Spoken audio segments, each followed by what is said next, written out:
Welcome to Ever Beyond, on Wolf Spirit Radio, Ever Beyond Radio, and Tir Nassau in Ireland. Be prepared to leave your belief systems behind as we go beyond teachers, beyond gurus, beyond duality, ever beyond.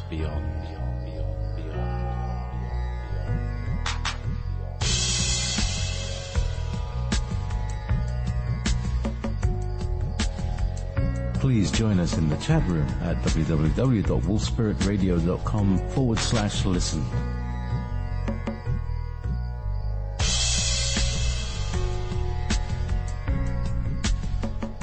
You're listening to Wolf Spirit Radio. Oh, yes, indeed. Yes, indeed. What's it going on? Huh? Sorry. Sorry, it started flashing at me. Anyway, let me just start the other recorder. There we go. That's all good. Welcome, brothers and sisters, to Ever Beyond. Today, the 6th of November, 2016.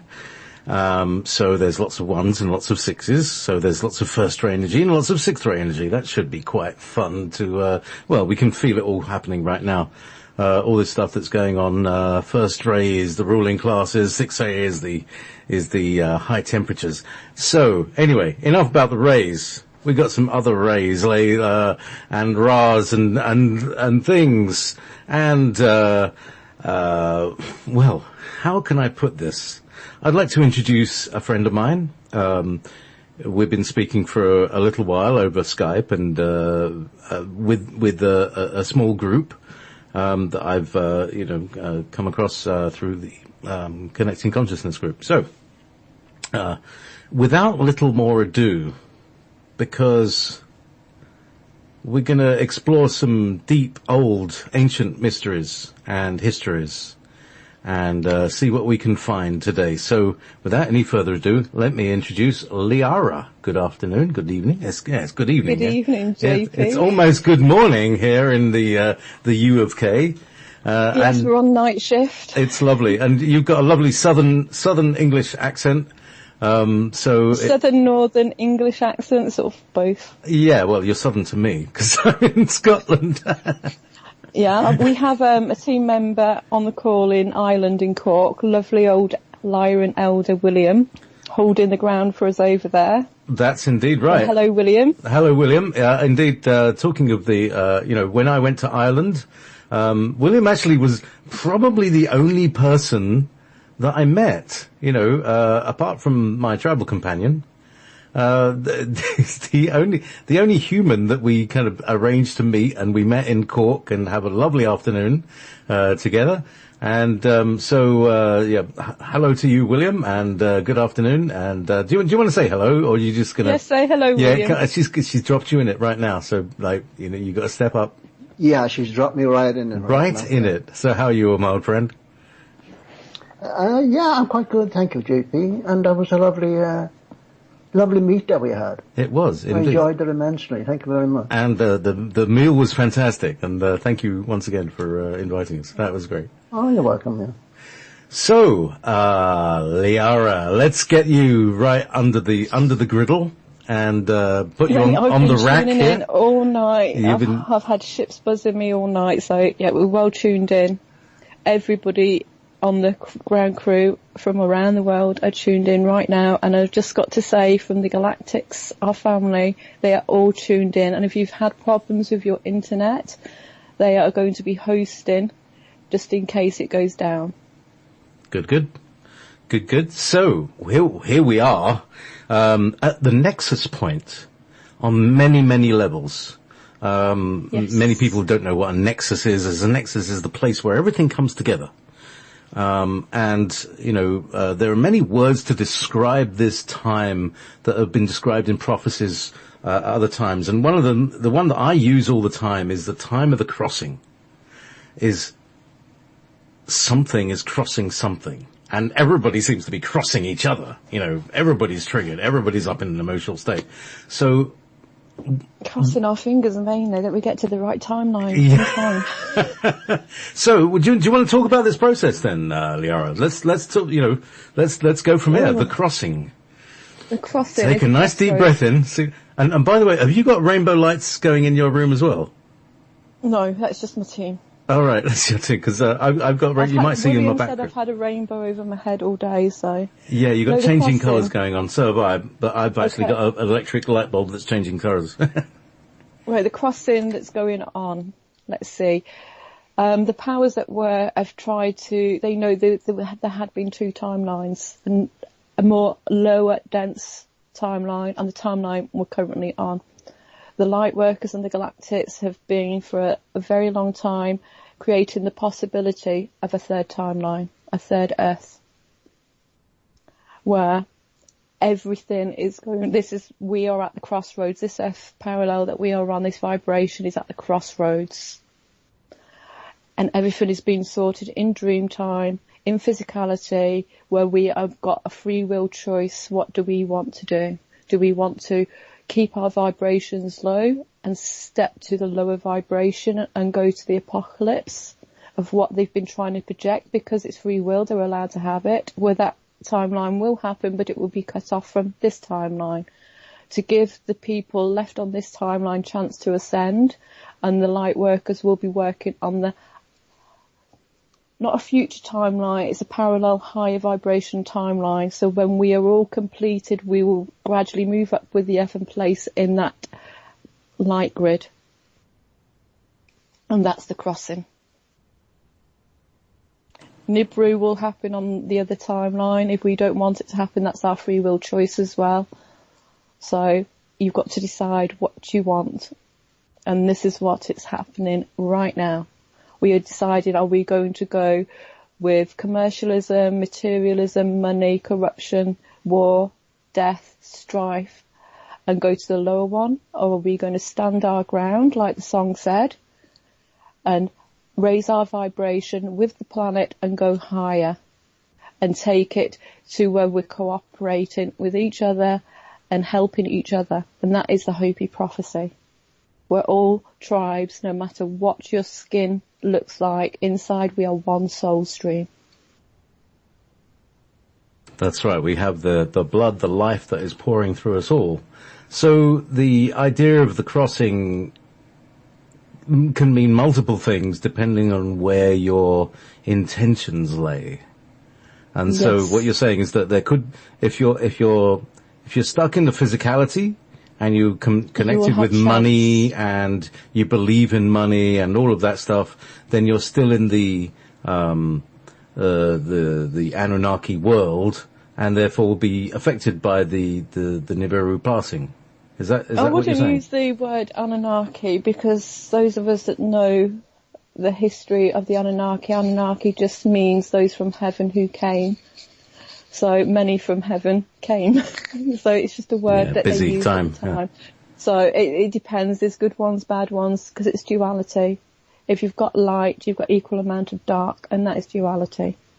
A lot of them are now crossing over to the point where it's almost 70% light, 30% dark, and it keeps fluctuating between the percentage is fluctuating. See, because we are going into oneness and out of duality, we have got to get over the tipping point. Otherwise, we stay in this constant backwards and forwards pull. We have got to be the pivot on the axis. The centre of the cross. You're making a sign with your hands, a cross sign. That you're saying me Libra. Libra. And the scales and the feather and the heart. Mm-hmm. Oh, that's the old Egyptian thing, which when you die, that very relevant. Yeah, your heart must be lighter than the feather, Yes. And things like karma weigh the heart down and make it heavier than the feather. So those of us who have been doing the work, we are now being asked to be the scales. Mm-hmm. No judgment, just observing. It's not our position to judge. That is Source's position to judge on the soul in question. Ours is to be the observer, stand strong, and have our scales in complete balance. And be the pivot point.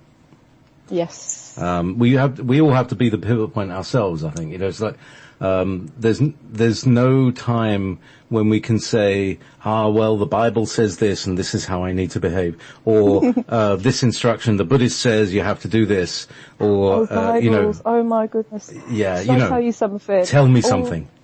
All the written words have been translated into written language. And language has been manipulated. This is why the Egyptians used pictures. You can tell 1,000 stories with one picture and one symbol. Words can be manipulated. Your heart will recognise, and your higher self will recognise a picture and makes its own interpretation of what it translates and sees in that picture. It doesn't need words. Words are just completely misinterpreted. Even now we misinterpret words. We don't know the true meaning. That's why they call it spelling. It's a spell. We've all been under a spell, and it's up to us to change the meaning of the words to fit us, not what everybody else says that word means. It's what it means to you. It's your reality, and it's about taking the power back and owning the word. Even if it's a horrible word, you can make it in your own reality to mean something else. Words have meaning. That's what I can say about written words. Yes, words have meaning and names have power. So, where would you like to? I've been downloading. You've been downloading. Oh, look at this pile of notes you got here. These aren't notes. All right. When I was downloading books. the other day, I don't get words because I don't ever want to hear words in my head, because I've always liked to keep my foot on the ground and just keep my sanity. There's too much streaming, so they give me pictures, loads and loads and loads of pictures. And when I was streaming the other day, because loads of souls left the planet, went through the open portal, and as they left information with me. So I was uploading, I was downloading, and I just get images. I came in, it's like, what are these images? And I looked at my books, and I've got books that have fallen off shelves for over the years at bookshops, and I've never read them, because I've never been called to read them. And some of those images were off books. I open the book, stop at the page, and look, and it's the message that they want me to give. And there's a story, this message comes from the lost teachings of Atlantis, the children of the law of one. And I think Colleen had a show about Yes, she did read, she's read the whole thing, so, it should be available. I don't know if, Colleen has a private archive, but, it's certainly available. Download it for free as well. Yeah. So anyway, the page that I stopped on was 122, and I will summarise the message. Basically, a guy passes over and he's met by an angel, and the angel says, I am going to take you to heaven, but first I'm going to show you hell. They go to hell, and all there is a lake, a giant lake, a bowl, and it's full of food, and all around the edge of the lake are people starving, emaciated and hungry and in suffering. And they've got in their hands, 12-foot long spoons. And the man says, I can't bear this, they're hungry, why don't they eat?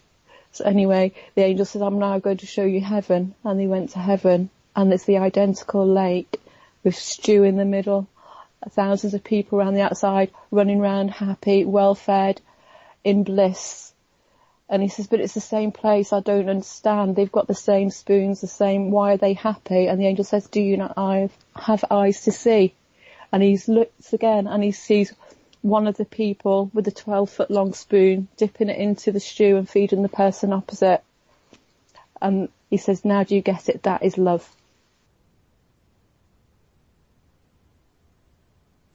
Ta-da.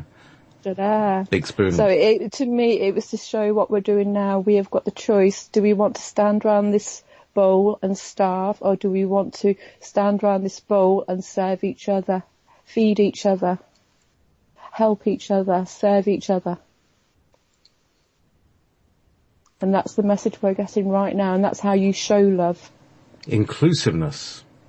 All inclusiveness. Yes, and, even to the point of being inclusive about those people that we think are bad, or evil, and all of that stuff. It's, It's all what part they of the... do, their actions are that. Their actions are bad.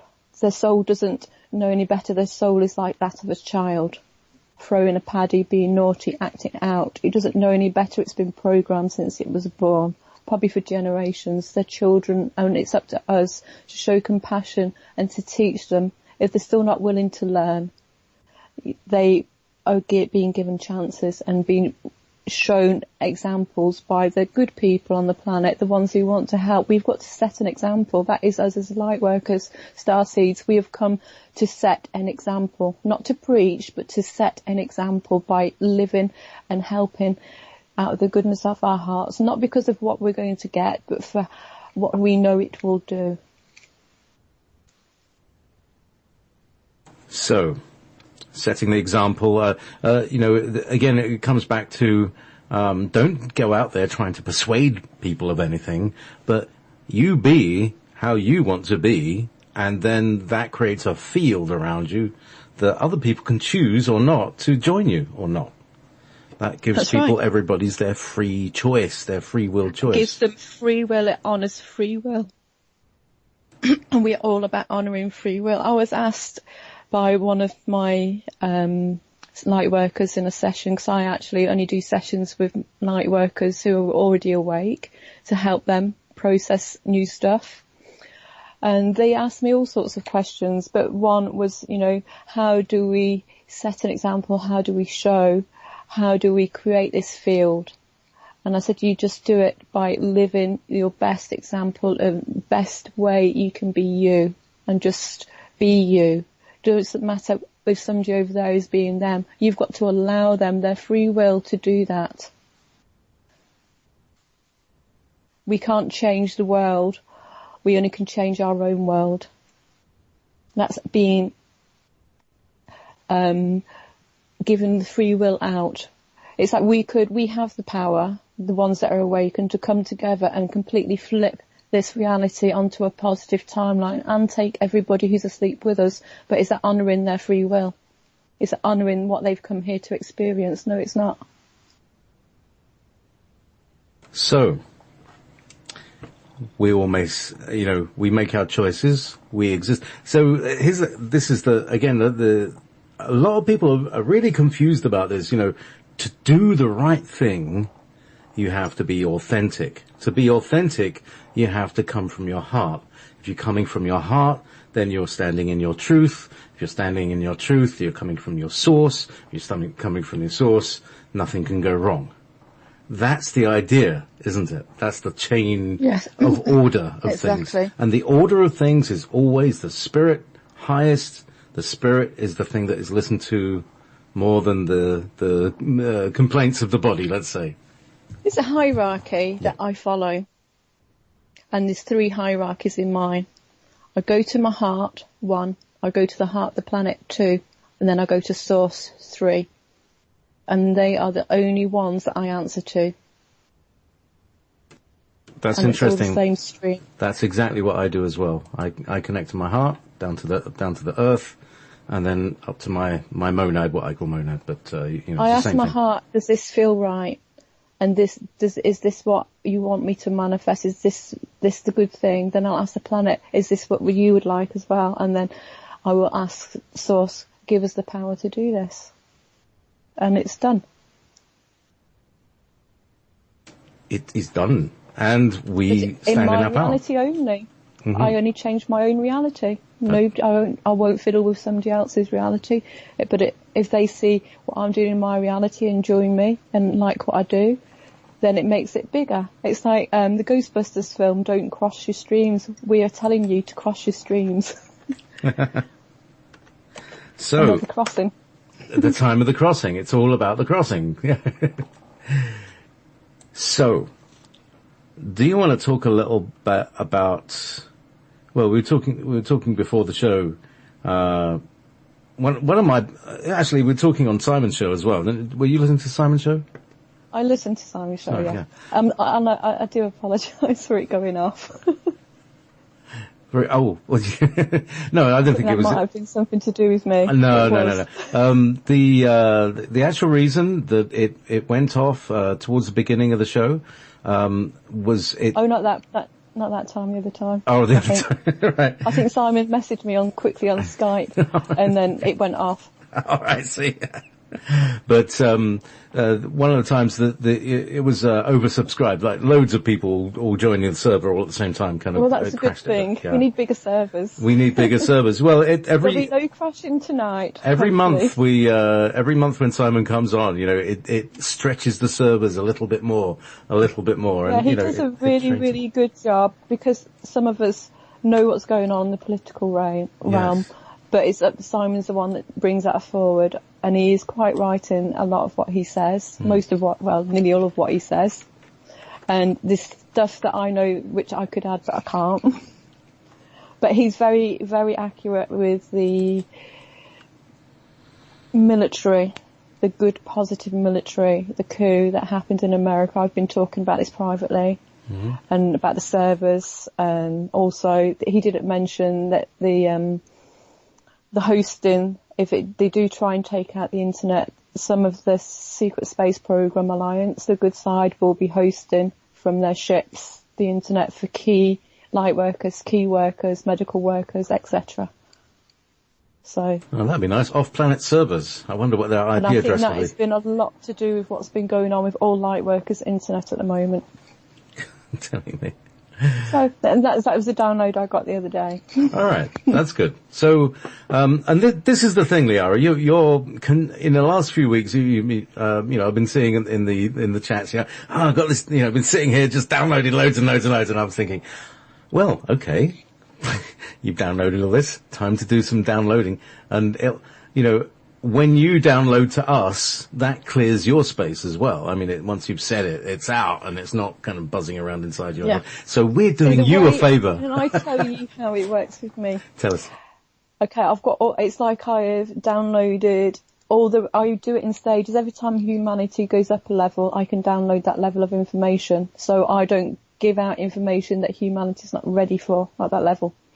But I've downloaded a whole new stream. It's like downloading hundreds of zip files, and I can't access them until someone asks me the question, because it's got to come from humanity. So you ask away. So actually, you're kind of like WikiLeaks. It's like WikiLeaks. Yeah, that's all a load of zip files that you have to kind of inquire about and find the name of. So if humanity aren't ready for the information, it won't occur to them to ask the question. So I can't answer it. All right. So I can't volunteer information because that goes against free will. Answer not the unasked question. Yes. Excellent. Okay. So let's think of some good questions. And by the way, William, if anything comes up, you can speak up or type in the chat room, and we'll address your points. You did mention about Lyra before we came on. Yes, it's my personal quest at the moment. Having discovered all these, strange soul memories that all came back at the same time. So I'm always looking for more and more information, about the whole situation. What's the real reality of it, as opposed to what other people have said? What's your perspective on it? From my own soul memories, I only can give you what I recall happening, and then I can stream any further questions from the database of the ship.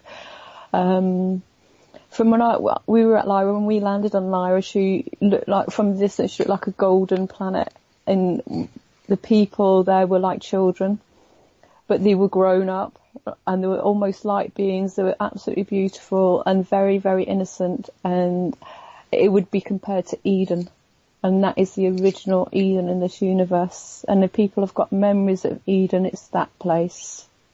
It was beautiful. The plants communicated and were conscious. The animals communicated with each other and were conscious. The people communicated with conscious. But they did have no concept of war, of hate, of jealousy, of any of that. They were completely innocent. They only knew love. So we arrived because we got the call to go back and check, to go in and check.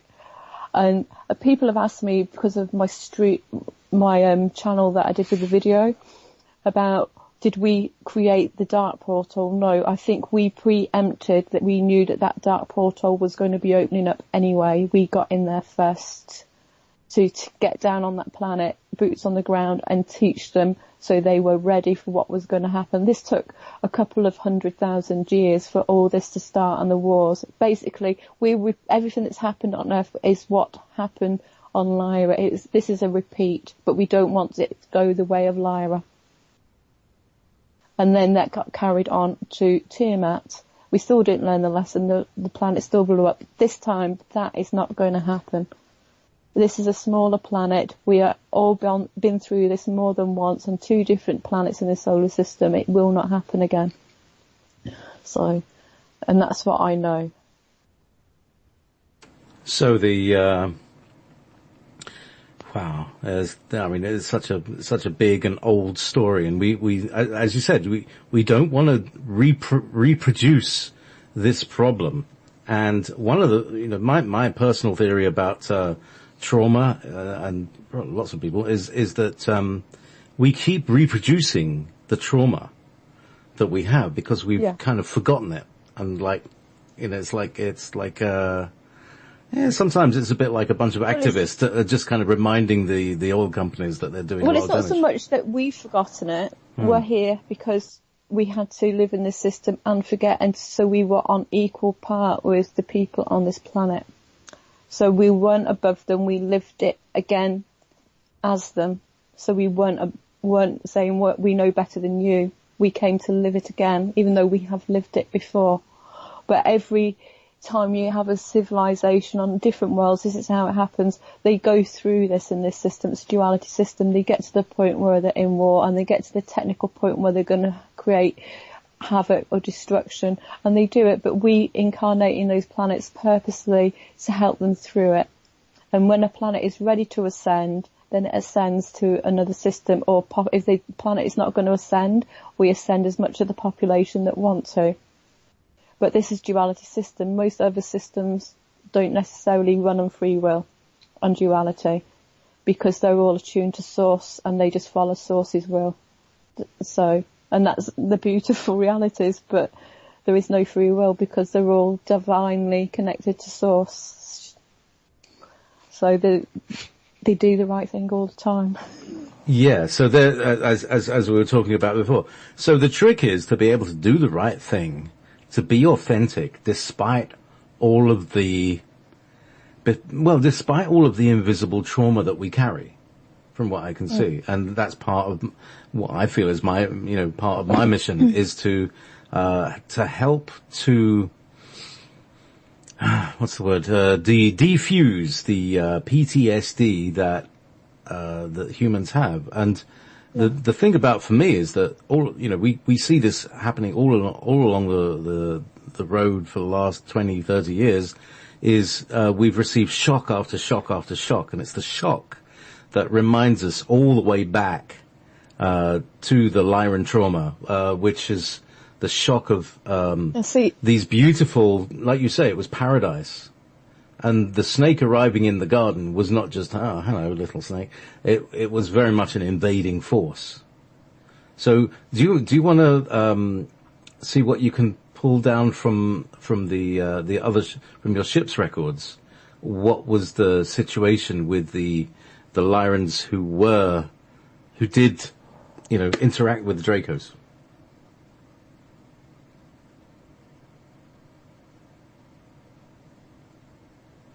And she's gone.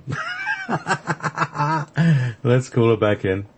She just froze. Sorry, William, you're muted still. Do you want to unmute and join in? No, I'll try and say something while she had gone out. Yeah. I would like to reinforce what she said about this planet. This planet will not be destroyed. There's a lot of fear factors going on around the world at the moment about World War III and all this planet and all the people are going to be destroyed. That will not be allowed to happen again. Ever. It will not. There are too many, how am I going to put this? There are too many beings incarnated on the planet at this time, and I would say that some of these are extremely well known from the past, who are on the planet at this time. And all of these beings are not here to fight a losing cause. These beings are here to help mankind to win. And that is what's going on at the moment. They have not come down here to fight a losing battle. The battle will be won. The fight is won. Actually, the fight is won. So, leave the fear behind. Leave the fear behind. Don't go into fear. When you move into fear, God moves out. Your spiritual moves out. There's no room for two. You're either in fear or you're in the spirit. You cannot have both at the same time. And spirit is what you are. Always remember that. You're nothing else. All you are is spirit. You're not that body that you're looking at in the mirror. That is not you. You are spirit. You will never, ever be destroyed or die. Think about that. Just think about it. People are not doing enough of thinking. Think. So, meanwhile, we've regained Liara. Where did you go, love? My energy got too high. I fried my computer a little bit, I think. Passing those, don't mention the Dracos. Anyway, so, downloads. Downloads. Yeah, before I forget, when we come back after the midnight break, I want to kick off the global mass meditation for Standing Rock, and I think you've got a speech from a chief. So I just want to remind you of that. Am I going to be reading it? At midnight, yeah, when we come back. Do I read it, or is it an audio? No, if you read it, please, in your lovely deep voice and your tones. My voice of God. They call this the voice of God. No, this. Yeah, we wanted to get a chief on or an elder, but they're very busy over in Standing Rock. I imagine, yeah. So we wanted to start off on air because it's very powerful what we're doing with all the light workers around the world listening in or listening to this later on, because it's going to go for 2 days, right over to tomorrow and through the whole of Tuesday, because we're not just doing it for Standing Rock, we're doing it for the whole of America, to send waves of love all around America, because they need it so much on Tuesday. Excellent. So we'll be starting like from midnight UK time, building up for Tuesday. Midnight Tuesday. Excellent. So that's great. So I just want to remind you of that. Yeah, I'll see if we can. Well, we'll yeah, and I think they knock me off because they don't want to talk about what happened in the past. They want to talk about what's happening now with the energies. All right. Well, anyway, if you want to find out what happened Tuesday as well. If you want to find out what happened in the past, go and check out my video, The Lyra and Trauma, on my Studio 9 Jam YouTube channel, and you'll see it. Just type in Lyra and Trauma; it should come up in YouTube. Anyhow, so let's go. Meanwhile, in the present. Yes, are we all still here? Yeah, we're all here. Moving? Yeah, no, just move about a bit, Jeff. I'll see you there. Yeah, I've been chatting to Adre on and off for a while, so I know he's listening. I hope he's in the chat. And we're doing a lot with Standing Rock and sending the healing over to Standing Rock to stand in solidarity as part of our star tribes and our clans that we come from, as a lineage on boots on the ground from Lyra, from Pleiades, from everywhere in the solar system. We are the boots on the ground representing so many different galactic councils. So I don't know if Audrey will be talking about this in the future shows, but that's going to be very exciting and I can't wait for that. Do you want to talk a little bit? There's so much confusion about all these different councils. Do you want to talk about the? I mean, all right. So let me just. Okay, talk about my council, and that might clarify. My council. You have a soul stream. You have an aspect of yourself on every dimension in existence between you and Source. Because I go direct to Source, I go bypass my higher selves, but I sit and have council meetings on a Tuesday night with all of my higher selves, and they are my council. And that's who I call my team. And when you have a council meeting, there will be from all your higher selves on different dimensions. You're basically having a meeting with yourself. So is that something that happens to everybody during their dream time and things like that? Or is that only if you've managed to get out of the whole matrix thing? Or is it... Every single person has a council. And the only difference between being asleep and being awake with your spirituality and your consciousness is you don't either remembering or don't remembering. And that's it. We're all connected. That's a really good point. The separation, you can never be separated from source. You can never be separated from yourself. You can never be separated from your soul stream. But you have a block barrier to stop you getting those downloads. We all connected back to source and connected back to our higher selves before this portal, this gateway was open. If we can do it, everyone can do it. We? Everybody on the planet. No, but when you say we... The light worker community that are awake right now, listen to this show. Right. If you've managed to connect to your heart, you've connected back to your soul stream. Easy as that. Easy as that. And that, again...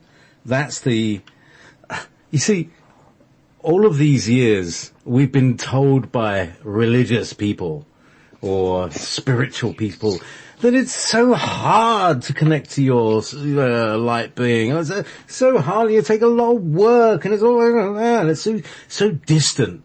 And Jesus is so distant and he's up in heaven and there's God over there in heaven and but really, one important we're all here, aren't we? They have all said, especially the bro, I call him the bro, as you. He said something very, very important. He said, to get to my Father's kingdom, you first have to go within. And that just meant stop processing everything from up in your head. Take it down 12 inches to your heart. Think from there, speak from there, act from there. And you connect it again. There you go. Easy done. Nothing hard about that. Does it take years of meditation? It takes a conscious thought. I'm going to connect to my heart. How does this feel? Does this feel right? How do I feel with that?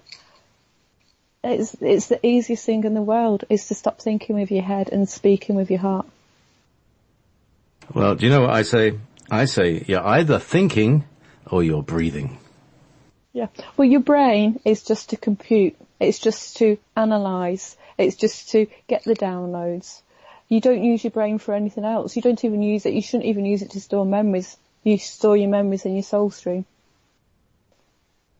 That is just to be running your body. It's really, I mean, the French use the word cerveau for the brain. And, if you look at the car, a servo on a car is just an automatic process. It's nothing, it's not like a, independent autonomous thinking device. It's, what's that? So we had a conversation earlier, me and William, exactly like this. And we said we compared your soul and your body to being sat in a Ferrari with your handbrake on, your engine running, full of spirit, full of soul. You've got the key, you've put it in the ignition, and you're wondering, you're revving down and you're accelerating, you're wondering why you're not moving, and everybody's just forgotten all you need to do is turn the key, and that key lights the spark. And that's your heart. You just need to return that key, light the spark, and get going. It's easy. You're in your car, you sat behind the wheel, get the handbrake off, turn the key, and let's go. I know, it's that simple. You're raising your hands in the "it's that simple" look gesture. I will translate these pictures that you're transmitting to me. Yeah, see, religions have made things to be complicated. They've taken out of your power away from you. They've taken it so you need them to tell you how to drive your car. Exactly. It's like they've taken your keys away. Test. You know how to do it. You blooming racing driver. you sat in a Ferrari and they've convinced you don't know how to drive and you're in a Mini. And you're in a Ferrari and you are a top of the class racing driver. And we've all been stuck at the line ready to go. I've been driving around this track for freaking donkey's years and I'm racing against myself here at the minute. Find yourself like, lapping your engines rev. Let's go. So here's the thing. This is the thing.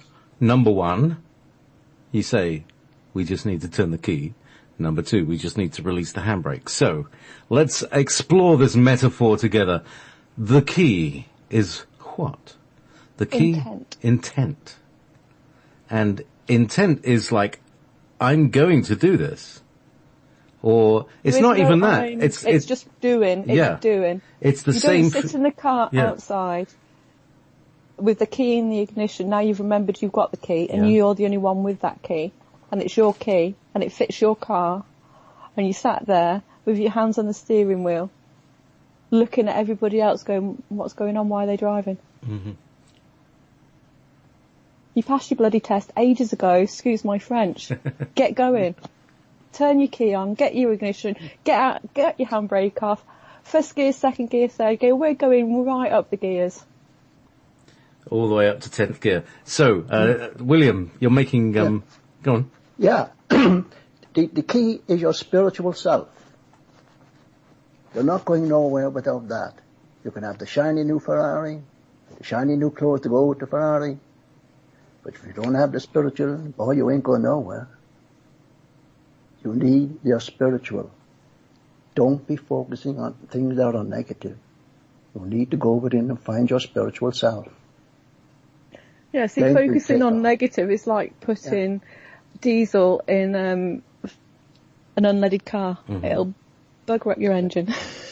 There's an awful lot, there is a lot of attention these days on UFOs and aliens and where I come from. I come from this planet and you come from another planet, and that's fine in its own way, but you ain't going nowhere without knowing your spiritual self.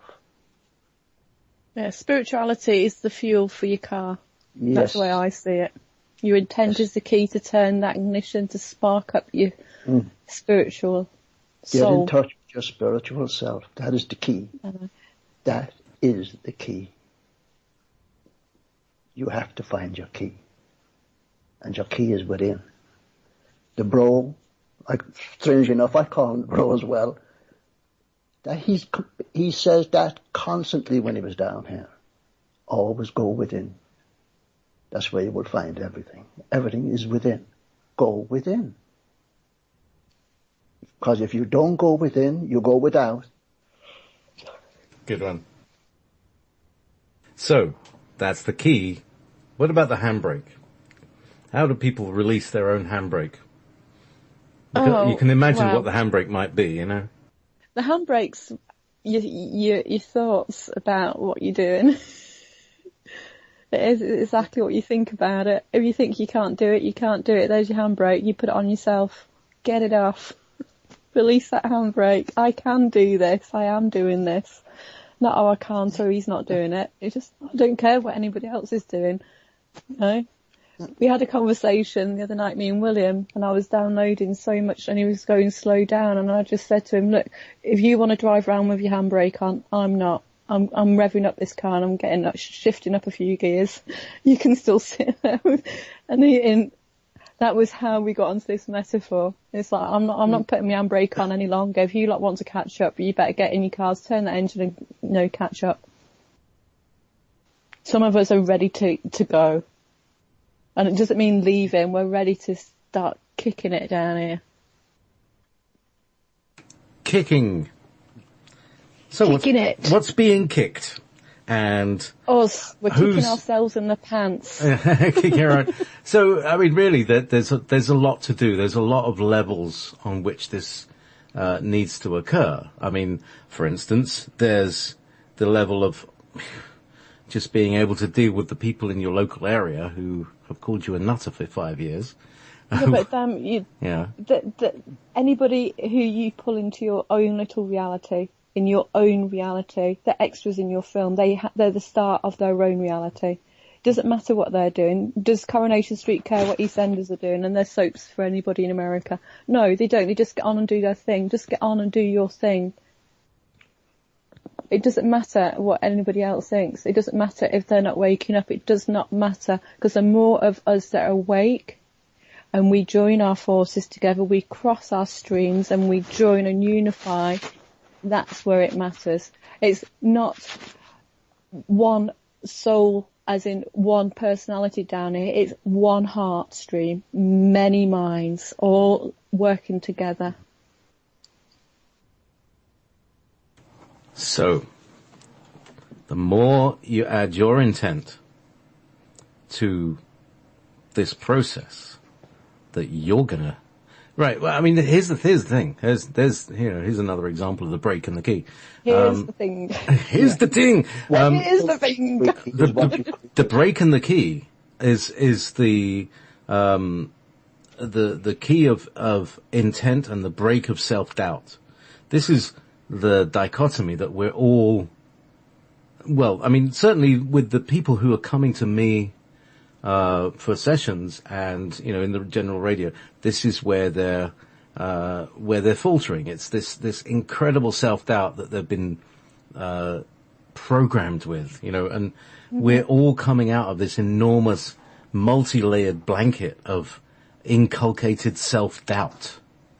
It's been pushed into us. We've been traumatized. I mean, it's not like we can be blamed for it. Like, they've really tried hard to get it into us. As you're speaking, it's just like, even this car metaphor just makes it so simple for everybody to understand when you put it give them a visual. That's why the bros spoke in metaphors, so I'll use modern ones. So everybody's just passed their driving test and they're going out for the first time without their instructor, and they're forced to go on a motorway. And they have to overtake in the fast lane for the very first time. They're going to have doubt, but the more they do it, the faster they get, and the more experience they get in that fast lane, the better driver they become. Some of them will prang up and have a few accidents and be a bit nervous about doing it again, but we all have had to do that. And that is the metaphor for that. There we go. Very good. So, brakes off. Accelerator.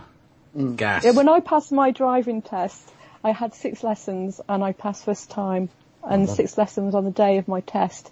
After that, I had some lessons on the motorway, and then after that, I went and had some lessons with a racing driver round a track at full speed, and then I went on the cold weather track where they put ice on it and they put water on it, and I practiced skidding and accidents, all sorts, just so I'd know every eventuality I would have in that car. It's like karate when I was doing martial arts. I'm a second dan in a style called Salat. For the first 2 months of when I was young, I had to learn just how to fall. That's all we did, was learn how to fall. Break fall. So we would break our fall. So we would never be scared of falling.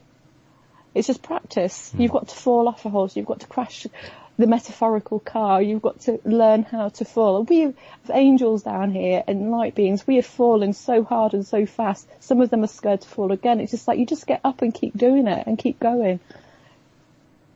It's practice. Practice falling and get up again. Exactly. Show them they can't knock me down for long. Exactly. It's just giving me better practice. And what would again, the handbrake of doubt is the self-doubt. Oh, if somebody knocks me over, I'm going to fall. I'm going to break. I'm like a broken egg. Just that, people feel that they are so fragile and delicate. They don't want to go out into the world just in case somebody's horrible to me. Oh, you haven't lost me? No, I'm still here. No, yeah. It said battery's low and it's not. Battery's low. And people get awful precious about themselves and don't like getting dirty. But if you get dirty, you can always wash your hands. If you fall over, you can always get up. You know what I'm talking about.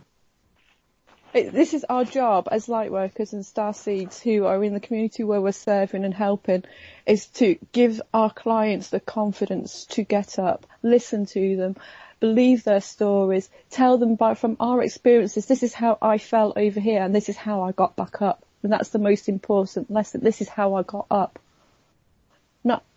and focus on how they get up. And this is how somebody else fell, and this is how they got up. And you empower them, and then you teach them, to get up themselves. You don't pull them up, you teach them how to get up themselves. So when they see somebody else falling over, they can help that person. And we spread it on, and we help each other.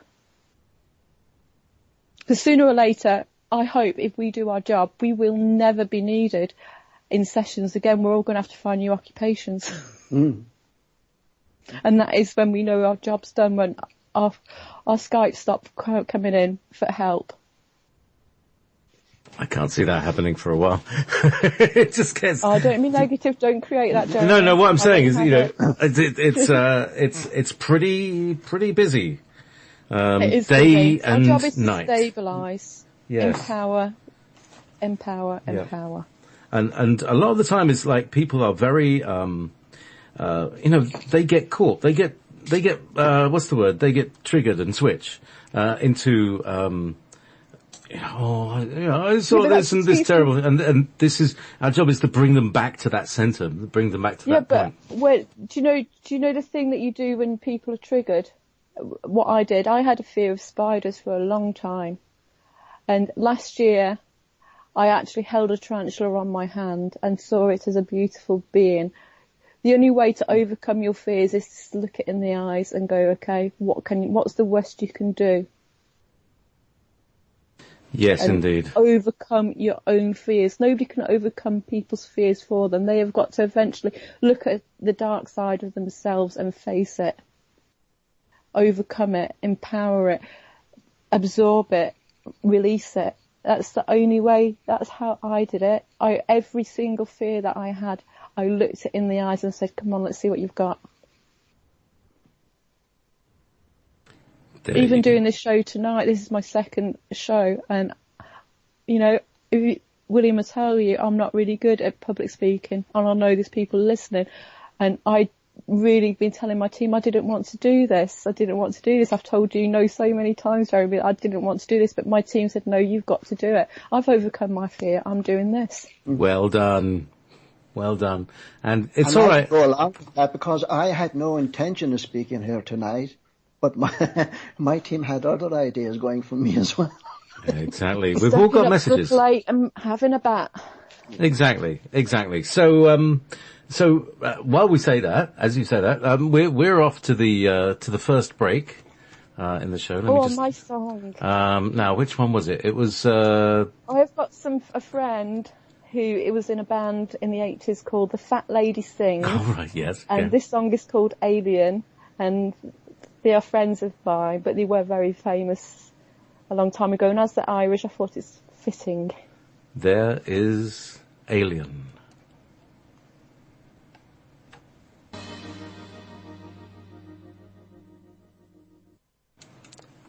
Yes, indeed, and we're back. It's Ever Beyond. It's the 7th of November. Now, it's just past midnight, and I'm here with Liara and William. And I have been asked.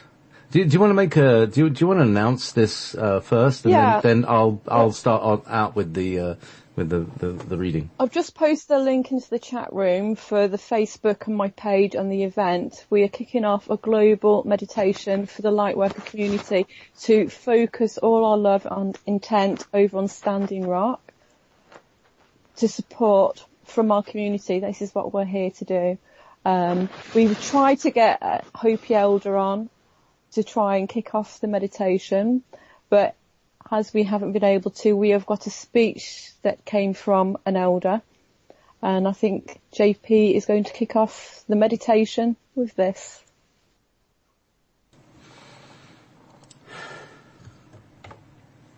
So this is the reading. It's not from my words, but I, Chief Arvol Looking Horse of the Lakota, Dakota, and Nakota nations, ask you to understand an indigenous perspective on what has happened in America, what we call Turtle Island. My words seek to unite the global community through a message from our sacred ceremonies to unite spiritually, each in our ways of belief in the Creator. We have been warned from ancient prophecies of these times we live in today, that have also been given a vital message about a solution to turn these terrible times. To understand the depth of this message, you must recognize the importance of sacred sites and realize the interconnectedness of what is happening today in the reflection of the continued massacres that are occurring on other lands and our own Americas. I have been learning about these important issues since the age of 12 when I received the sacred white buffalo calf pipe bundle and its teachings. Our people have strived to protect sacred sites from the beginning of time. These places have been violated for centuries and have brought us to the predicament that we are in at the global level. Look around you. Our Mother Earth is very ill from these violations, and we are on the brink of destroying the possibility of a healthy and nurturing survival for generations to come, our children's children. Our ancestors have been trying to protect our sacred site called the Sacred Black Hills of South Dakota, heart of everything that is, from continued violations. Our ancestors never saw a satellite view of this site, but now that those pictures are available, we can see that it is in the shape of a heart, and when fast forward, looks like a heart pumping. The DNA have been protecting Big Mountain, calling it the liver of the earth, and we are suffering and going to suffer more from the extraction of the coal there and the poisoning processes used in doing so. The Aborigines have warned of the contaminating effects of global warming on the coral reefs, which they see as Mother Earth's blood purifier. The indigenous planet of the rainforest The indigenous people of the rainforest say that the rainforests are the lungs of the planet and need protection. The Gwich'in Nation in Alaska has had to face oil drilling in the Arctic National Wildlife Refuge coastal plain, also known to the Gwich'in as where life begins.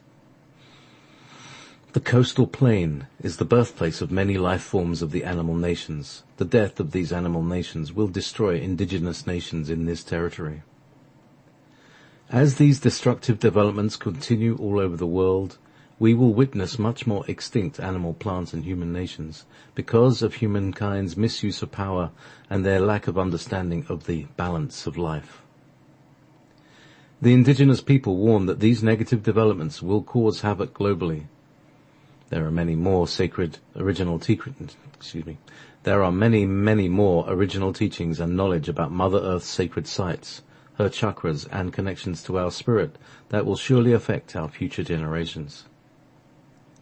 There needs to be a fast move forward towards other forms of energy that are safe for all nations upon Mother Earth.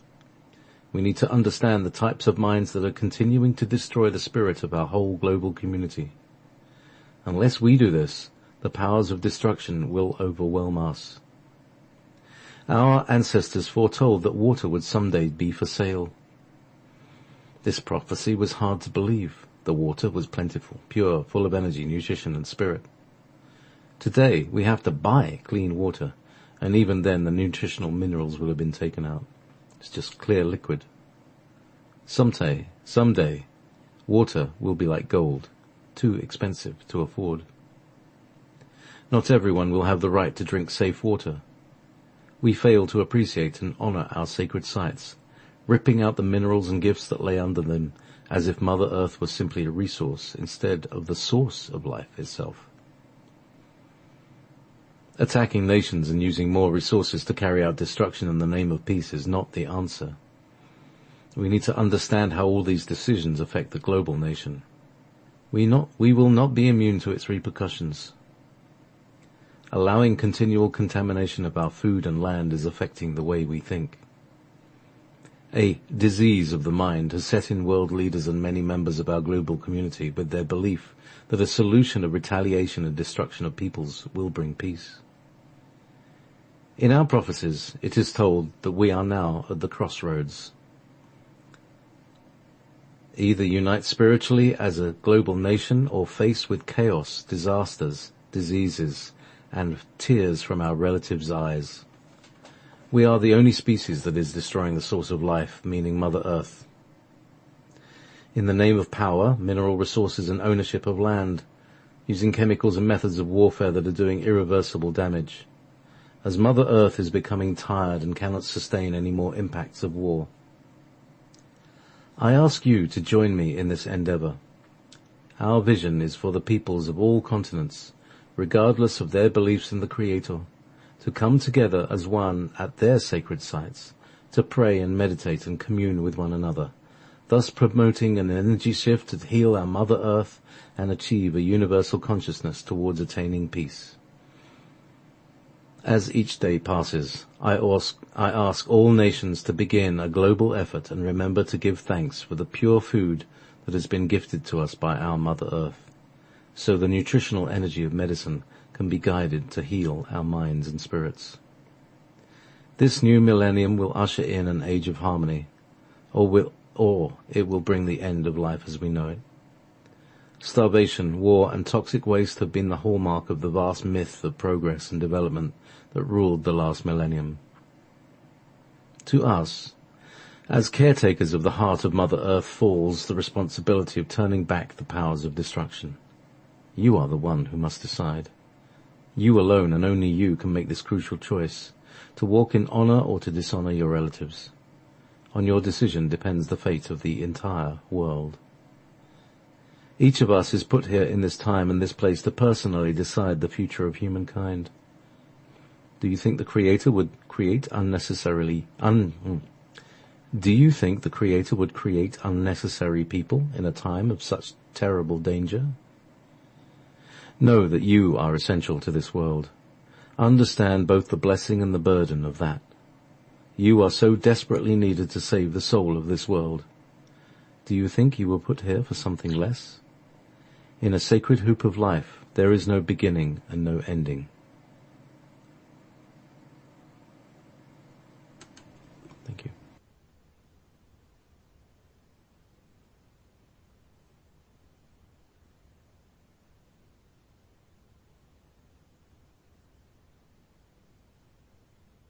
You're muted. There we go. Sorry. Tears were rolling down my face just then. That was beautiful, thank you. Thank you very much. It was beautiful, yes. Thank you. Very powerful message, and I hope people listening to the archive of this listen to it and bless the earth as you listen to the words of that, because that was very powerful. Keep it going as a chain reaction for as long as you can. And if you can join us when you do your normal meditation and just send your love to the American people, the indigenous people, but centre it in the heart of Turtle Island. Thanks. Oh, I'm a bit drained after that. It's just like that was You're powerful. Wobbly. You're wobbly. So let's all take a nice deep breath. In through the nose and out through the mouth. Through the mouth. Maybe a drink of water and bring ourselves back. William, the people have been asking. Sorry, you go ahead. Liara. People have been asking me, what can I do? And just listening to that and feeling that is why we're here. Every single person listening to this, meditating, that is why you're here. The more hearts we have joined together, the stronger it's going to be. Sat on your bed listening to this and feeling those words and sending shockwaves of love out to the next person, to your next door neighbours, to the people down the road, to the animals, to the birds. It will send ripples out, and all those ripples will converge.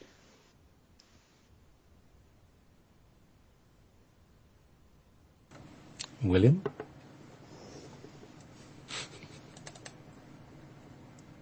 Unmute yourself. Yeah, it was very, very, very powerful. It was a strong, and thank you, JP, it was very well spoken. It was very, very powerful. Thank you. I do my best. I have to read these cold sometimes, and reading foreign names is often quite challenging, but they just seem to come, and it's quite nice. I do hope that really goes out. It will. Lots of people, I was trying to get, a chief to actually speak on the radio, but that was as close as we could get And it's like, where am I going to get the words? And Lisa Transcendence Brown posted those beautiful words. And it was just as I was thinking that, she posted it at the exact same time. I was thinking, where am I going to get the words from? And I think it's only right. It's their land. It's their people. They should open up the meditation. So that was just absolutely divine timing for me. And apparently, I finished exactly at 1:11 German time. Ooh. So there we go. Whoa. So do you want to talk a little bit about the meditation itself and the intent? All right, we were talking about intent before. The intent of what Chief Arbol is actually trying to say. I mean, he's like, we need to protect the land. One of the things he said is to gather in your local area. Do you want to talk about these kind of things? Well, whatever you want to talk about. Yeah, lots of people at the moment are being called, light workers are being called to go to the nearest sacred site and hold ceremony, whatever that means for them, even if it's just in your own backyard, back garden, to sit and ground yourself. The way I do, I connect to source, to the centre of the universe, down through my heart, down to the centre of the earth, and back up through me. And then I send golden waves out, and I just keep sending it out and sending it out. The more I stream in, down to earth, back up and out, and spread it out. But the intent of this is to start this off, but to send your consciousness over to the heart of Turtle Island, as if you're stood there, and dig in there as well, and send the ripples out, so both of your ripples meet each other. Ripley, Ripley, Ripley. Ripley. Bless everybody. There's a lot of love going around the chat room, and thank you very much. Oh, is there? I hope so. I'll just have a look at that to see what they're all saying. Lots of hearts bouncing around. It's lovely. And as the chief was saying, that is the heart. It's very interesting that everything's come to this place and come to the, there's no coincidence that it's called Standing Rock. The rock where you make your stand. And that's exactly why it's called that. Exactly, and that's why my team chose Tom Petty's Stand My Ground, I Won't Back Down, because it's all about standing firm, being a rock. I mean, we've even got The Rock over there. The actor The Rock has been over to Standing Rock.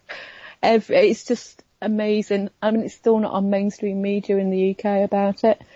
So we have just got to ignore what's going on the mainstream and just keep this going, because it's not just about the indigenous Americans, the Native Americans. We've got to stand our ground now, because this will ripple out, and this is what is going to change the world. It's the Rainbow Tribe coming together. This is a Hopi prophecy, and we are all part of it.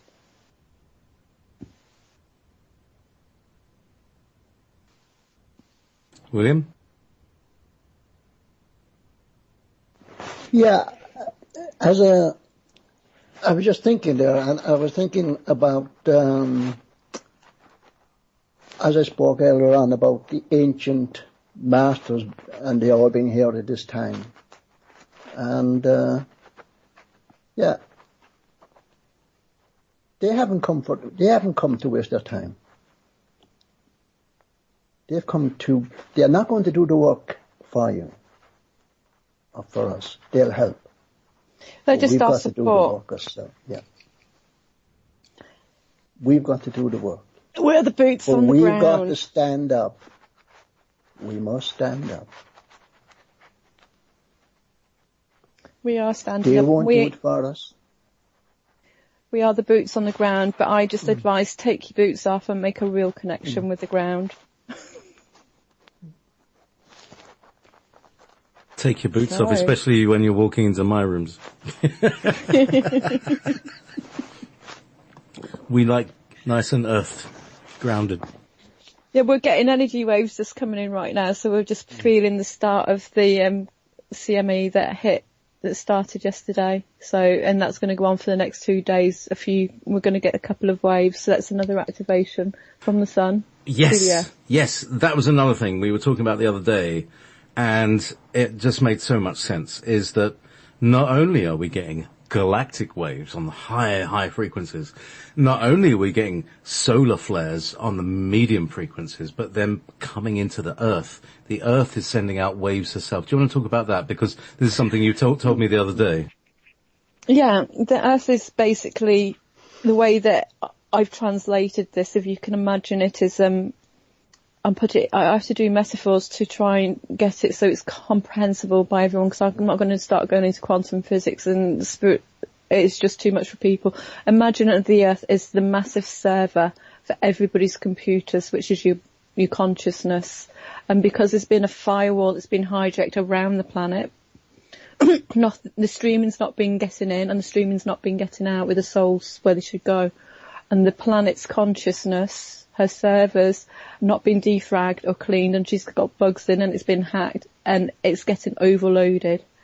So this is what the big portal opening was. It was a big connection from source to galactic center through our sun and dialing back through the planets. And there's been lots of uploads. Basically, she's been defragging herself. All the souls and the information of the souls and streams of going back to the sub-server in the galactic center, back to source.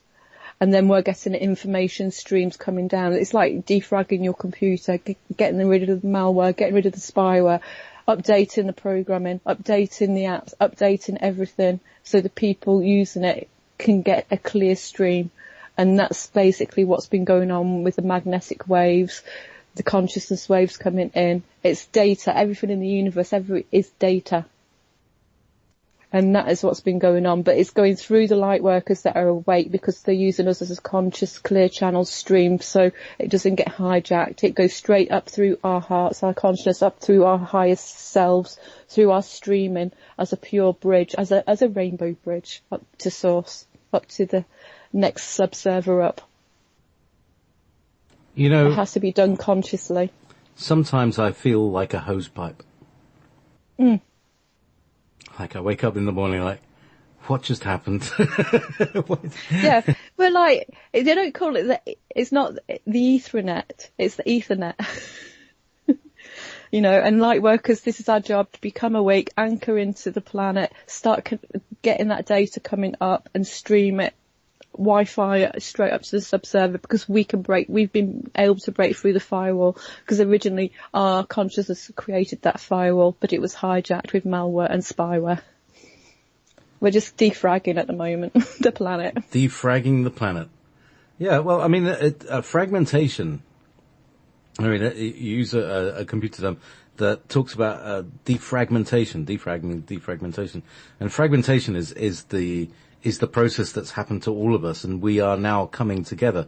And anybody who watches a defragmenter running on your computer, you see lots of little squares, lots of little coloured squares that are all kind of random at first, and then it's really nice if you're OCD, because it just keeps it lays them all out in nice, neat, long strips of the same colour as it defragments, and that's kind of what we're doing with our own souls. We're gaining all the pieces of our fragmented souls as we heal ourselves and go through our healing processes.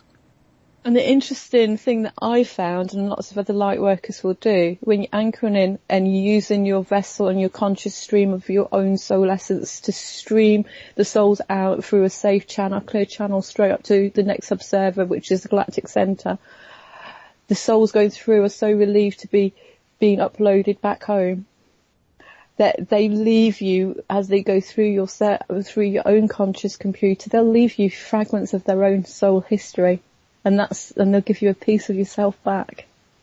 So this is why we're getting so much like, oh my God, I'm getting clarity from that, I'm getting clarity for that. Well, your soul stream and your ancestors will go up your channel and go up through you, and they'll leave you a little piece of information of them. I'll leave you with a little gift. William?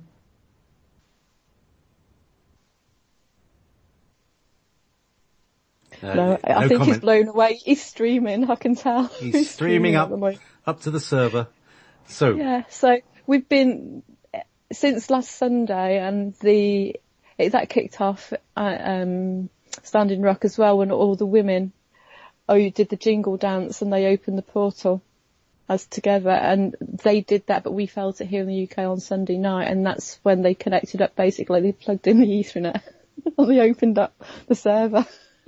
So it's just like, yeah, we're online, and the whole universe is watching and listening, clearer and more streamlined than they were before. We cannot get away with anything, because all those souls are going back and they are reporting exactly the whole soul stream, what's happened down here, in more clarity from their own perspective. Everything is being uploaded. Nobody can, you think people are going to get away with stuff in the next couple of days. Nothing is getting away with anything. It's being shown from those souls that have gone home.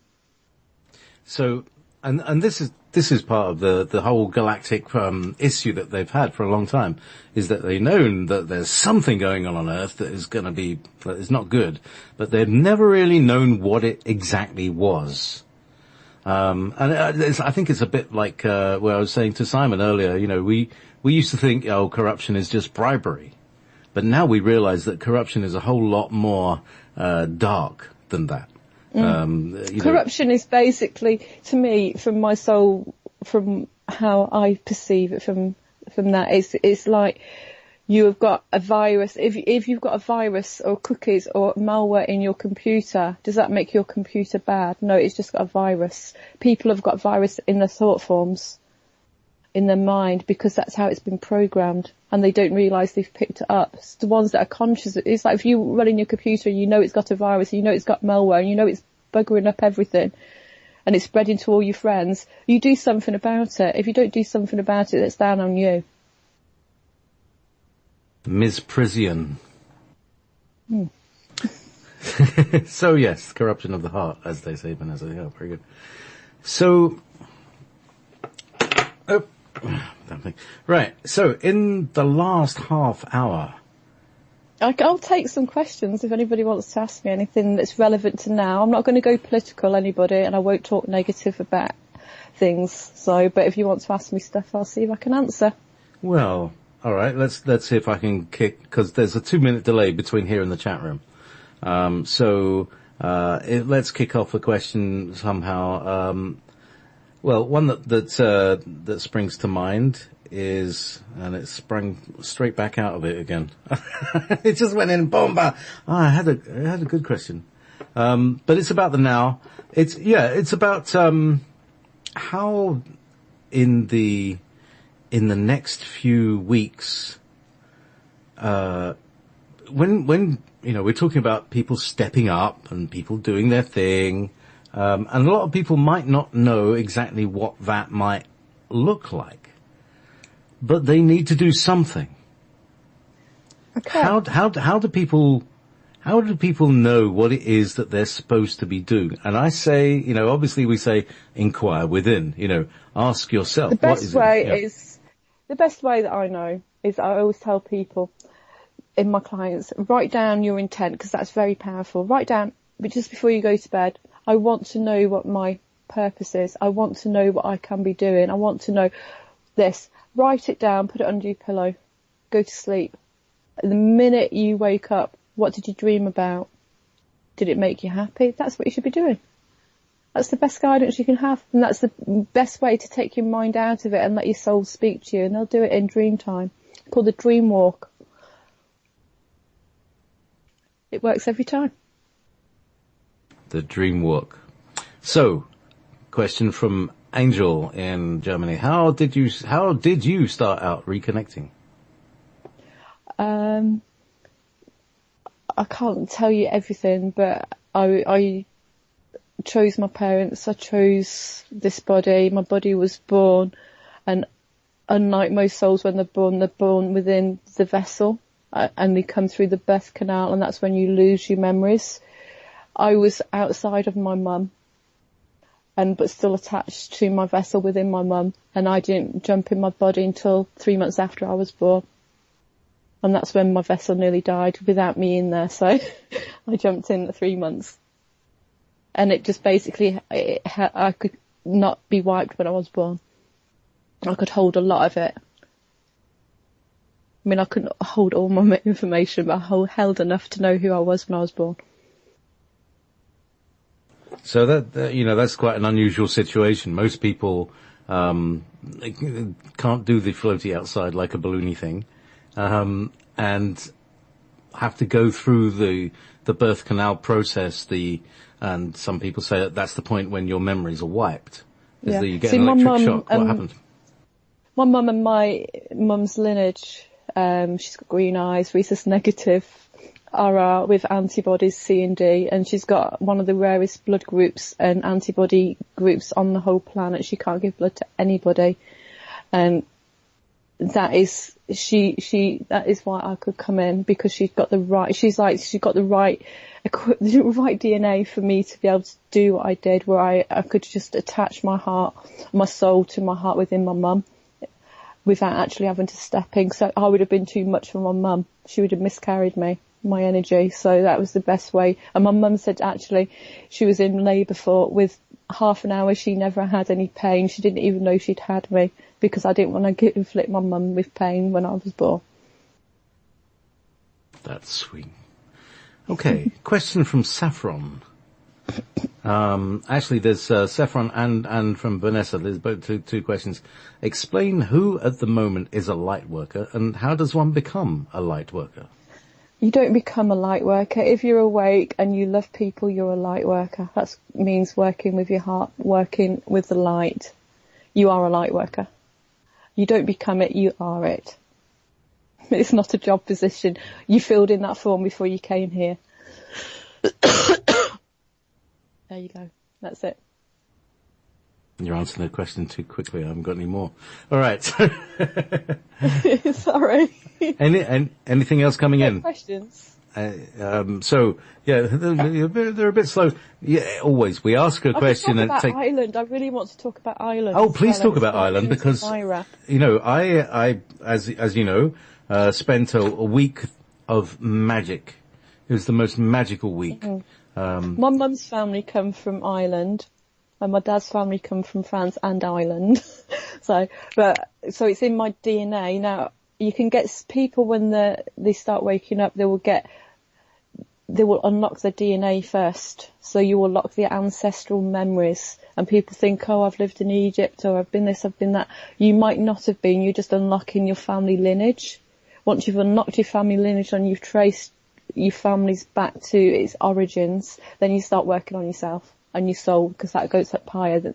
So when I did have memories of who I was, but not all my memories, and as I unlocked my DNA, and through my mum's line and my dad's line, I got the DNA codings from Egypt and Ireland, which were very connected.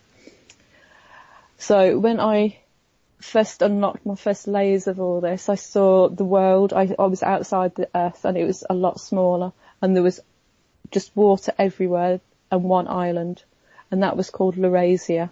That's what they call it at the moment in Wikipedia or whatever. Laurasia, at the centre of Laurasia was what we now call Ireland, and that is where the very first landings of the Lyrans escaping from Lyra landed, and that's where we set up the first civilization on this planet, on the surface of this planet.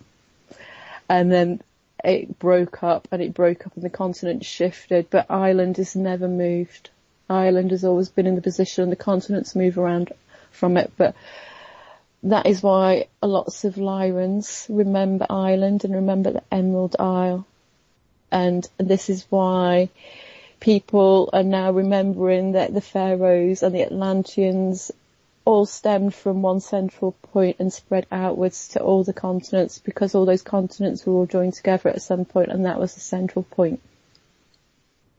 One people. Yeah, that makes a lot of sense. The idea, people, they are able to accept the idea of tectonic plates floating around, but tell them that the planet was originally a much smaller place and has since expanded. And she's expanding as it is now, yeah. Exactly, that's what's happening. This is all the movements, but the idea that the continents are kind of floating around somehow is ridiculous. But if you look at the top of a mushroom, when, like the fly agaric, and it comes with a little cowl, little white cowl, and the red underneath, pushes through and expands underneath the cowl. And the cowl then breaks up into little pieces, and they are exactly analogous to the islands on this planet as the planet expands. And it's only been expanding about 70 million years, according to the even the, this is not just like theory. This is well, she's been stopped from expanding by the firewall that has been hijacked. Tell us a bit about that. Well, the firewall, excuse me, was like a rainbow light shield around the planet that was hijacked when it was opened to let survivors from a galactic war from all sides to come in and take refuge, just like we're doing with the Syrians from the refugee camps. But they came in and they caused trouble. Like they're still trying, it's just playing out over again here now, but we let them in to give them refuge. And then it was sealed back up, but this firewall was hijacked, so the souls that should be going back home, and so it was a free flowing, which was put up for protection to keep the warlike people out while they fought the wars. But then when the war was over, we let the refugees in, and they caused all sorts of trouble, and they've not been able to get out, so it stopped the planet from expanding. If she expanded too much, basically she'd hit that wall and we'd all be squished. So this is what's going on. It's very multi-layered, very multifaceted, and I can't speak too much about what's going on, but we're light workers, I've been acting as anchor punch points through that fence just to make, so we don't pop the bubble, just so we make little holes in it until we could open this portal and this opening safely without getting rid of the firewall completely, because we've had to rehack that firewall and take it over. So, has the firewall been resecured? Yes, we've got that firewall. Okay. Well, I'm saying the Galactics have got the firewall. And, in terms of that thing, if it could be called a thing, it exists on etheric levels, is it able to now expand so that it can accommodate the expansion of the planet? Yeah. Yeah. I'm going to answer that question from Matt. Go on. Yeah, when Lyra blew up and exploded, teams opened up portals and we sent the Lyran refugees throughout time and space everywhere. Tiamat was one colony that it was sent to, and when that exploded because of the war, that was part of the Orion Wars. The group that landed, most people that remember Lyra and remember going to Tiamat would remember this. We held our consciousness in a massive expanse of that planet before it blew up and surrounded it in a firewall, this bubble. And when the planet blew up, it was protected, and this is what we are now living on. So the firewall... A fragment of Tiamat protected the chunk of land, of people, until we could reform it. We put our consciousness into that point, went into the core of that rock. If you look at Google, go to Google Earth and put in Earth without water and have a look. It's a rock. It looks like a large asteroid. It's not round. It's the firewall that makes it round, and the water that it came with Tiamat. So a lot of the water from Tiamat has landed on Earth and is actually responsible for the rising of the sea level. Yeah, it has been coming through the firewalls because it's energy that's stopped in the firewalls, not asteroids and chunks and things like that. They go through. And of course, they burn up. Yeah. as an asteroid, which is the remain of the sea of Tiamat or Maldek, that as that comes through the atmosphere, it burns up in the atmosphere, or it heats and then melts and then becomes regular rain. And of course, Fortean events. The journalist Charles Fort, who collected stories of all these strange occurrences. Most of these are the result of the remains of Tiamat falling to the Earth. Because it was a normal planet with the same sort of stuff. Planets are not, they're not that different. It's like we got trees and flowers and plants and things. So did Maldek and schools of fishes, shoals of fishes in a an exploded blob of sea is going to eventually turn into it's going to solidify on the outside and becomes like one of those little ecosystems, those little glass bottles where you have your all these different plant life in there, and you put the cork on it, and it becomes a sealed ecosystem. So these things will be traveling around for hundreds and thousands of millions of years, and eventually, the fish will still be swimming around, still be alive, but when it hits the atmosphere, it all burns up, and then all the fish are released and go on the ground, and we think, oh, fish have just fallen from the sky. Exactly. You'd be very surprised what exists up there within our biosphere. There is life forms living within the biosphere, just below the firewall, that are conscious and sentient beings, but life forms not as we know it. Not as we know it, Jim. They are life forms that came with the planet from Tiamat. And that includes subterranean, non-human living beings, is that right? Yes, and there's also reptilians that have been with the planet for a long, long time, vegetarian ones, very loving. There's all sorts of things that have happened. People know about Atlantis and Lemuria and the Mayans, and a lot of them went within the planet because they could see what was going to happen. There's lots of the breakaway civilizations lived down there. There are so many, it's untrue. It's just lots and lots of them. And I expect they're all tuning in tonight. I have spent a lot of my lifetime down there. So I don't class myself as an off-worlder, even though I class myself as a Novan. A Novan? Nova. Nova, is that the place in the Hollow Earth? No, that's what we call this planet from outside of this system, Nova. Nova, alright. Which means it's Latin for new. So is Latin... see, this is something that I've been considering. A lot of the names that we hear from the people who are, non-terrestrial, they come up with a very Latin-y sounding name.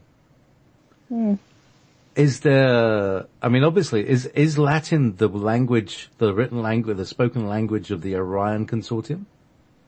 Is that where it comes from? I don't speak Orion. I don't, when I have my meetings, we don't even speak. We don't use thoughts like in the speech. Yes, I know. It's a lot of telepathy, isn't it? It's not even telepathy as you think. You don't sit in your head thinking things. As soon as your heart feels it and knows something, it's gone. To them, you've got it back to them instantly. It's just like, I can't even explain it. There's no words needed. It's just why I find it really hard to do the communications, because I will get it like 5 or 6 whole concepts of films and the whole movie playing and knowing it, and I'll get it all at once as a complete package, and I have to try and make sense of that and pass it along. And that's the same way they all do it, so there's no speaking unless they're speaking to people who can't do that. And it's really hard for them. They've got to slow right down. It's like, could you speak dog? It's the same sort of thing. Can you speak dog? No, but your dog can speak human. He can understand human, but you can't understand dog. Mm-hmm. If you listened with your heart, you would understand your dog completely. Interesting. Indeed, that's when you hear all these people who are animal whisperers and ghost whisperers, even, it's all speaking through the heart, isn't it? It's how is it, the transmission of an understanding rather than speaking. See, when I was young, when I was very little, this is the hardest thing for me. It was everybody around me. I was communicating how I know to communicate, and they just weren't getting it. I didn't speak English until I was 7. I spoke Star language. And my sister, who was older than me, I could understand every word I said. And then when I started to speak English, they took me to a speech therapist because they said that I was speaking double Dutch. And they recorded my voice. And they slowed it down, and they said to my mum, she's not got a speech impediment, she's not stupid, but listen to her, because they had me say Mary is a little lamb. It's fully, but They slowed it down to half the speed and I was word perfect. They said I've got so much going on in my brain, I was just getting it out and my brain was 100 sentences ahead of what I was speaking.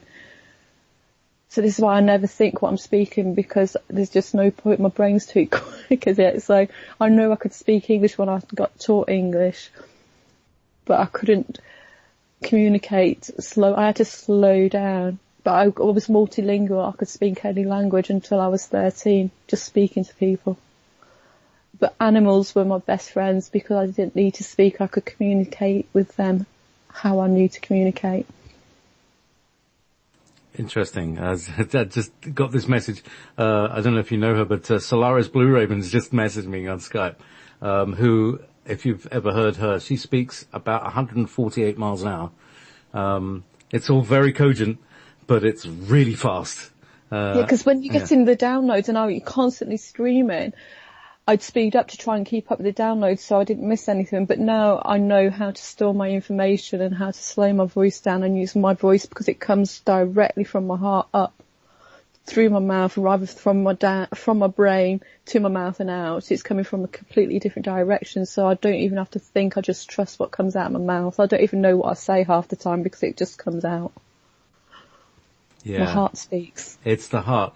You could say that the heart is performing like a header tank. It's taking the mains and reducing it to a pressure that is appropriate for the house. So, 15 minutes out. Where do we have? I really want everyone to listen to the last song. I've actually met this guy. I've met a lot of of musicians. I used to be sort of a little muse before everybody started waking up, and I've met this guy and he's a really lovely guy, and I just love this song that you're going to play last. It's the words and the vibration. He's a light worker. Most musicians are light workers, so they speak to us. So when we play the last song, please feel it in your heart and not in your head. And anybody got any last questions? Oh yeah, well we've got 15 minutes. We have 15 minutes, have we? Okay. Got plenty. So, from Twist was here. Can you tell when a person presents as a light worker, but may well be a false presentation? Yes, very easily. Well, for me it's very easy, because if you only speak truth and you only speak from your heart, thing that comes out of anybody's mouth, it doesn't resonate with that, and it's false to your reality. It doesn't mean they're telling a lie. It just means it doesn't resonate from your vibration. It's lower. It doesn't mean it's wrong. It doesn't mean it's a lie. It's just not resonating with you. There's no judgment. There's just, they're coming from this perspective, which is a different vibration from me. This is where I'm coming from. And it's not in resonance. There was no judgment in that. They've just not done the work on themselves yet. Never ever put people in a bracket where you've labelled them, because to you there will always be that level. You've got to always give people the space to grow. It takes a lot of self-respect to be able to do that. To be able to allow somebody else to change. Well, that's given them free will. When I've come across people that I don't necessarily vibrate with, it doesn't mean I don't like them. It doesn't mean that I'm judging them. It just means that I'm not vibrating on their level. So what I do, rather than focus on the vibration that they're trying to project onto me, I know my own vibration, they're not getting in it, but I will always find something that I love about them. Always, always. And I look into people's eyes and I see that inner child and that spark of creation, and that is what I focus on when I talk to people.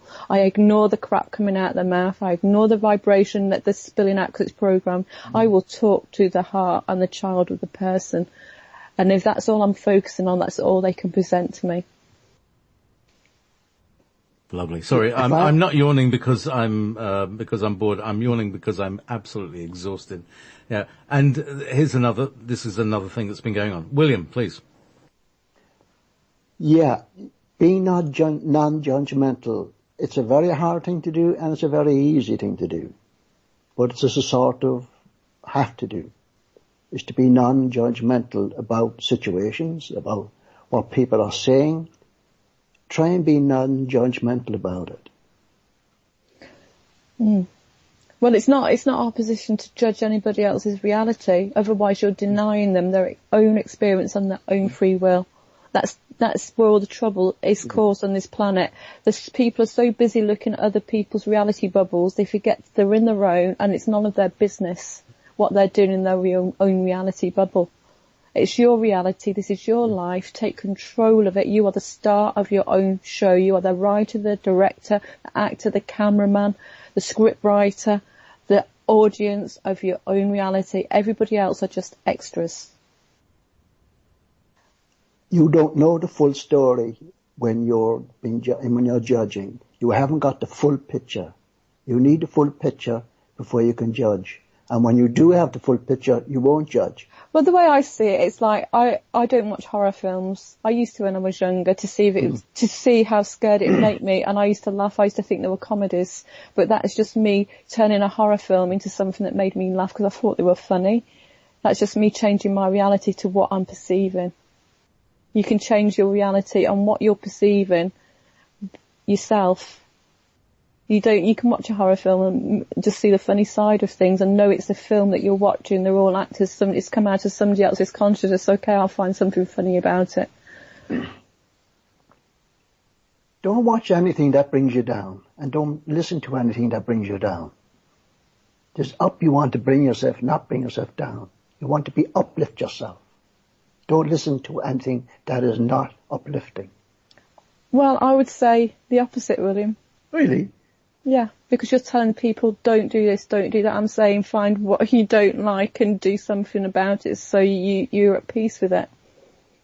If you don't like watching a horror film, watch them till you're blue in the face, until you realise you're watching a piece of fiction and you actually don't need that shock and horror. Because sometimes we've come down here for experience, and I don't want to go and live and watch a world war, so I will experience that. Maybe watch a film. You know, there you go. I don't want to experience that. I've just seen it. Oh, there you go. There's my experience. Tick, it's done. I don't have to live it.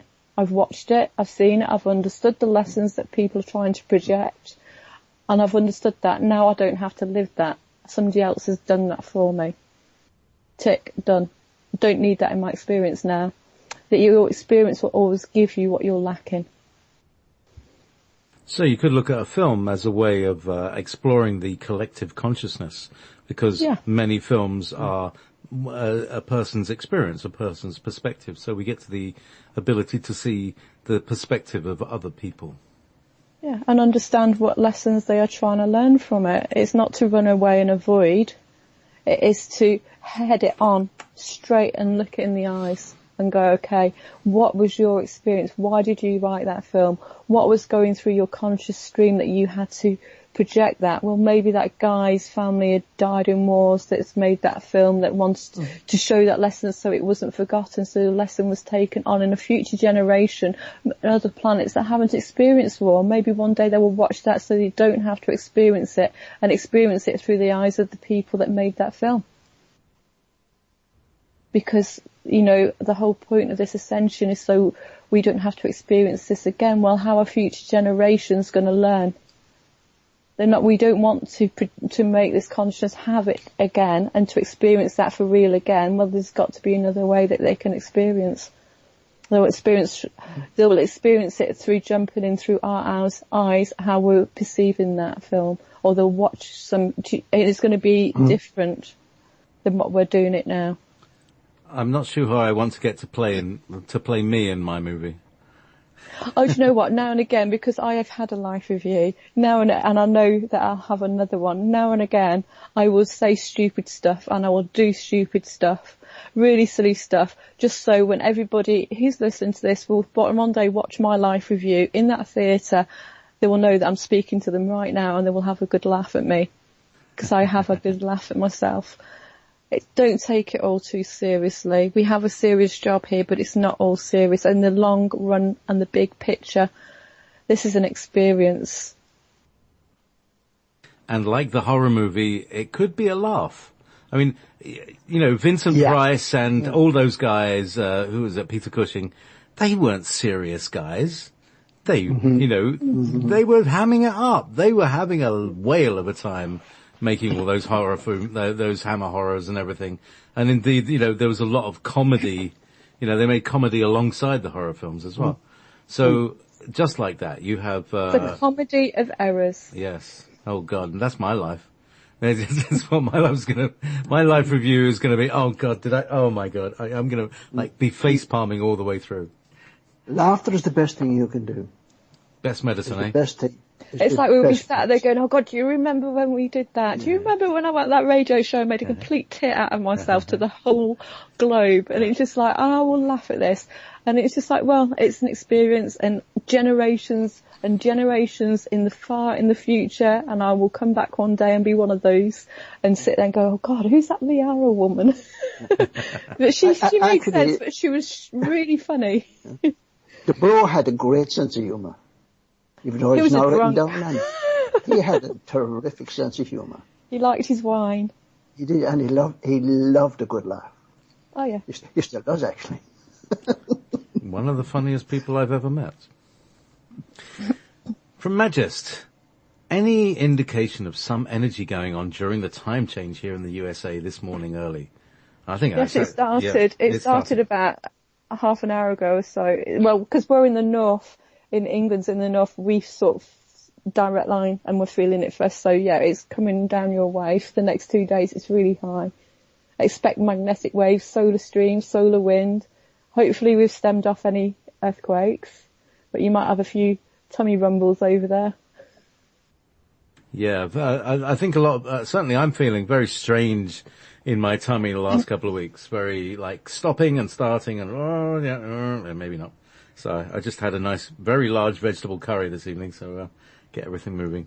Yeah, we all had curry tonight as well. It's a good way to get rid of old programming. You either cry it out, you sweat it out, or you go to the loo. Yeah. That's just it, but that's the only way to get rid of programming. Not like a computer, we can send it out. It's the only way to clear programming is to get rid of it out of our physical vessel. So, time cries when you're having fun. Are we going to put our song on? We are at the end of the show. Oh my goodness, can we all listen to my song? And please listen to the words and really feel it. Listen to it as many times as you want to, but feel these words. And He's a light worker. This is the star song. So, we'll play my tune, my outgoing theme, and then, I'll go straight into that. So thank you very much, Liara. And Pleasure. You've been very brave. And you've answered all the questions, and you've done very well. Face the never fear, tick. Yep, that's it. There's another tick. So I'll see you next week. Now, next week I'll actually have Solaris on, and if you want to tune in, you'll hear actually how fast she speaks. It's just an incredible experience. She actually speaks about as fast as I think. I slowed down a lot because people know that I speak fast when I get going, but I have purposely slowed down. So, thank you, everybody. Thank you, William. Thank you, everybody, connecting in with the meditations. We're going to do some more meditations in a minute with Frank Jordan and the World Healers. This has been Ever Beyond. Thank you so much, everyone. Good night.